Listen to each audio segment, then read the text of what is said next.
Hi everyone, today we're looking at Game 2 of the 2017 Oza title match between Oza Habu Yoshiharu and challenger Nakamura Taichi.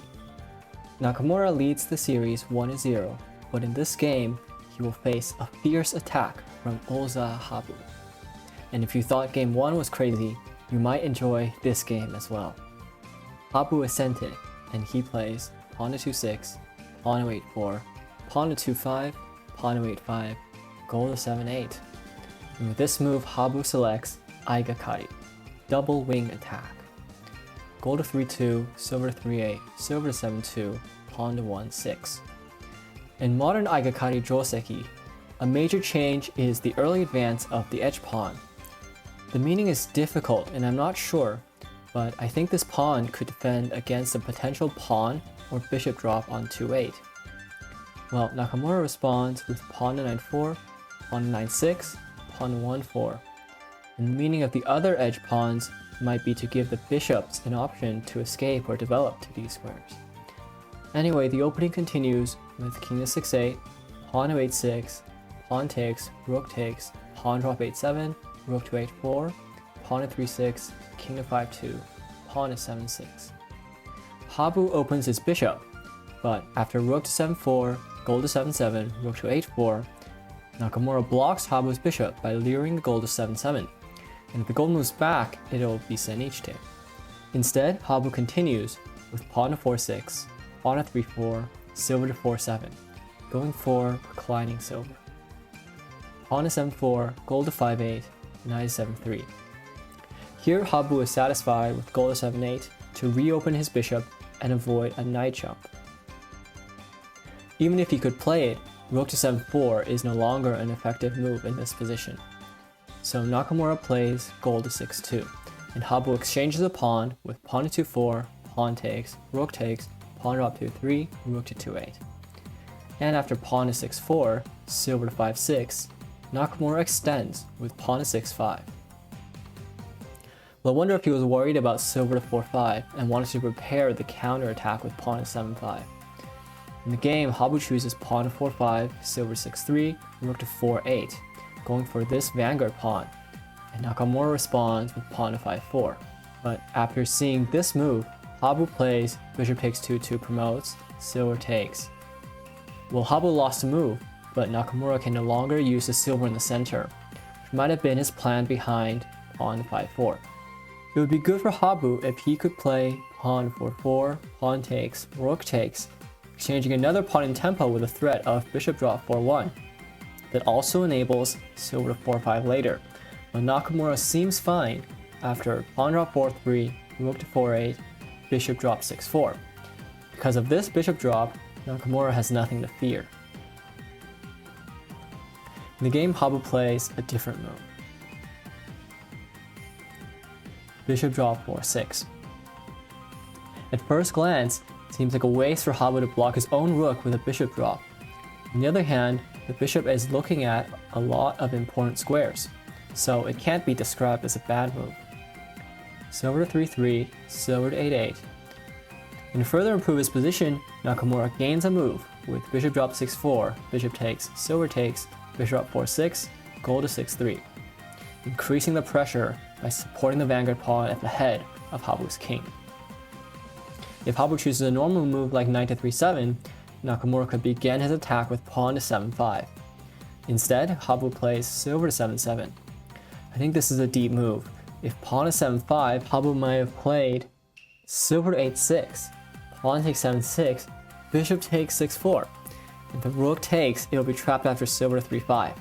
After gold takes, silver drop 7-5, gold takes, silver takes, Habu's attack looks promising. In the game, Nakamura plays the calm silver to 4-2. But here is another meaning of silver to 7-7. Habu suddenly plays pawn to 6-6, and the middle game begins with a fight at the head of Habu's king. It's really dangerous to fight like this, but Habu does it anyway. Pawn takes 6-6, pawn drops 6-5. A good move. After silver takes 6-5, Habu gains the upper hand with bishop takes 7-3 promotes, gold takes, silver takes 6-5. But what about knight takes 6-5?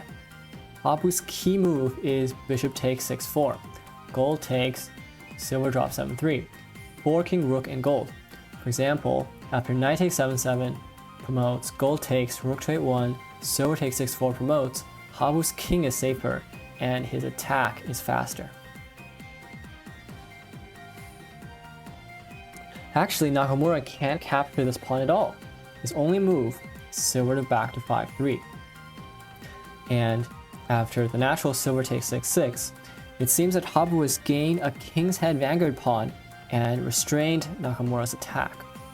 However, Nakamura's next move changes the flow of the game. Please take a few moments to consider your next move in this position.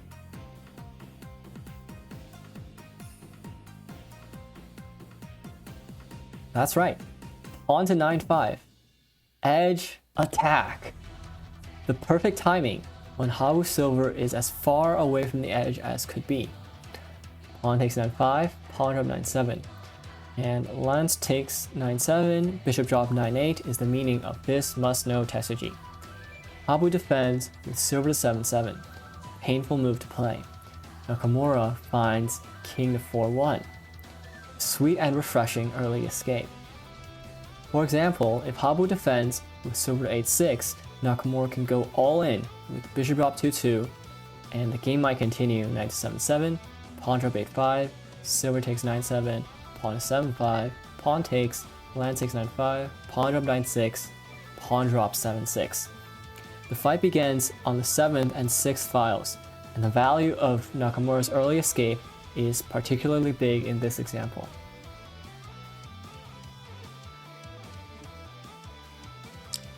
In the game, Habu plays knight to 3-7, but here it feels that the exchange of king to 4-1 and knight to 3-7 also favors Nakamura, and he proceeds with lance takes 9-5.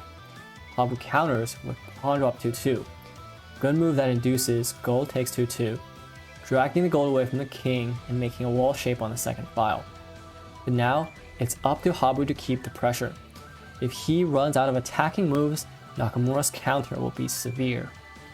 Habu finds pawn to 4-4, and if Nakamura plays silver takes, Habu's attack continues after silver to 4-5.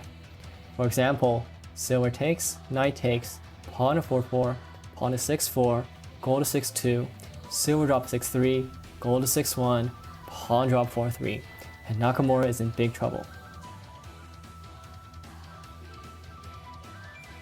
So Nakamura takes with the pawn and Habu continues with silver to 8-6. Pawn to 9-8 promotes, then Habu wins with silver takes 9-5, gaining a key move on Nakamura's rook. The game continues with lance to 9-6, lance takes 9-7, lance takes promotes, knight takes. By this lance exchange, Habu makes a threat of lance drop 6-4. So Nakamura keeps playing defense. Gold to 6-2, pawn drop 4-5, gold to 3-2, improving the position of his golds. But after pawn takes 4-4, silver takes, Habu can do the same thing again. Pawn drop 2-2. Nakamura takes his pawn, his plan would have been in vain. But actually he has a good move here. He plays knight to 3-3, making a threat of pawn drop 4-5. And this finally forces Habu's hand. Bishop takes 7-3 promotes, gold takes, rook takes 4-4, bishop drop 2-6, rook to 4-9. Here the pro commentators thought Nakamura might play lance drop 4-3, but instead he just takes the knight. This is big because with the knight in hand, Nakamura's attack becomes faster with the threat of knight drop 6-6. There's another detail in this position that Habu could have arrived at this position without the in-between moves of pawn drop 2-2 and knight to 3-3. Well, maybe he could have done that because after knight drop 4-4, gold takes 2-2, it seems the pawn drop was a bit of a waste. Nevertheless, Habu's attack is far from over. Knight to 8-5, gold to 7-2, pawn drop 2-4, pawn takes, lance drop 2-3. Nakamura can't take this lance and allow silver drop 3-2, so he plays gold to 1-2.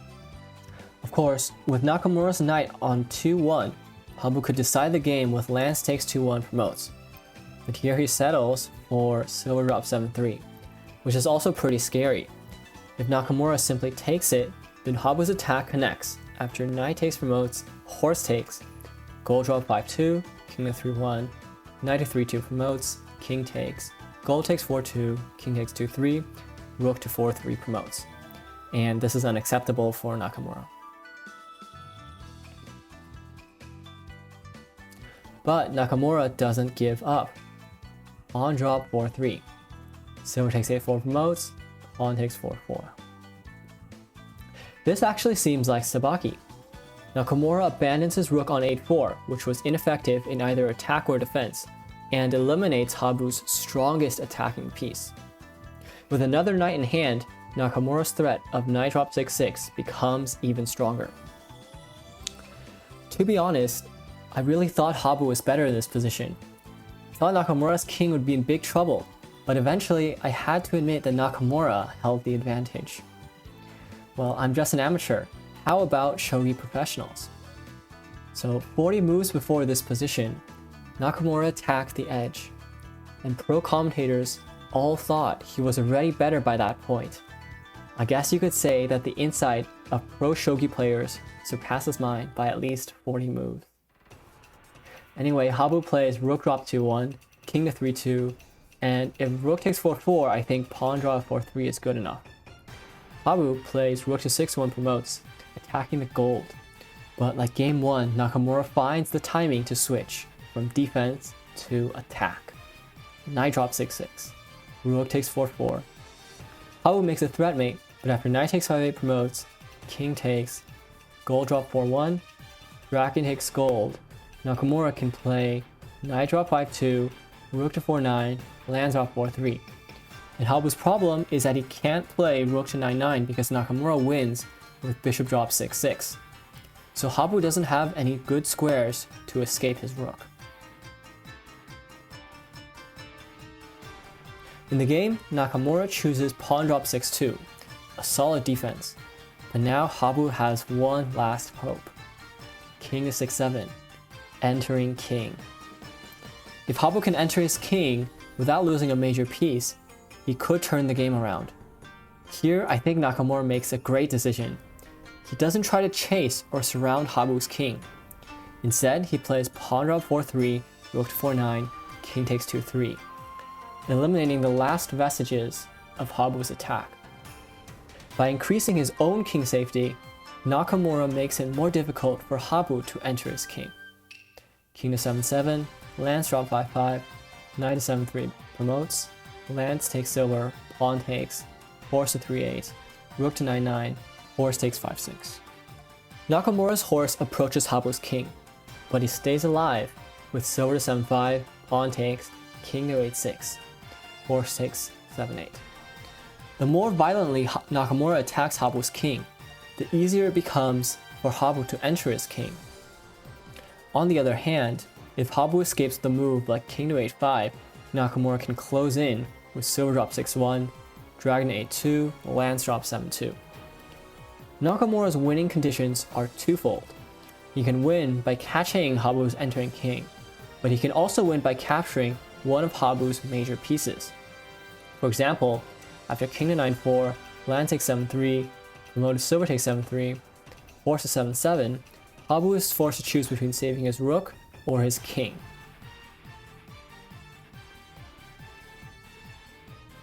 So the game continues with rook to 9-1 promotes.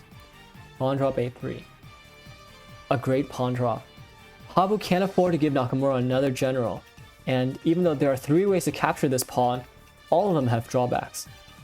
If promoted silver takes, pawn drop 9-3 is decisive. If dragon takes, then Nakamura might play pawn drop 9-4, promoted silver takes, pawn drop 9-3, dragon takes, knight drop 6-1, with good chances to catch Habu's king.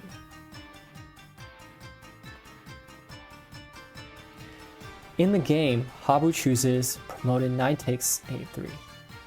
But this allows Nakamura to play silver drop 6-3, dragon to 7-1, pawn drop 8-2, promoted knight takes, pawn drop 8-1, dragon takes, pawn drop 9-4. With these pawn sacks, Nakamura expresses his confidence in being able to prevent Habu's entering king. To do this, he needs to block off the 9th and 8th files and chase Habu's king towards his 6-3 silver, the foothold of his attack. Dragon takes, bishop drop 6-8, king takes 7-5, horse takes 8-7. Promoted silver to 7-3, pawn drop 9-3. Final pawn sack to drag the dragon even farther from the king. Dragon takes, bishop to 5-7 promotes, lands drop 6-6, horse takes, king takes, horse to 8-6. And finally, Nakamura has prevented Habu's entering king and achieved his winning condition. Habu's king is caught. Pawn drop 5-6, knight to 4-5, gold drop 6-7, knight drop 7-4, motive silver takes, silver takes. And after seeing this move, Habu resigns. Although it seemed like a good fight in the middle game, Nakamura played accurately and fearlessly to keep his king alive and stop Habu's entering king. With a 2-0 lead over the defending Oza, challenger Nakamura is one win away from total victory. Thank you for watching and see you next time.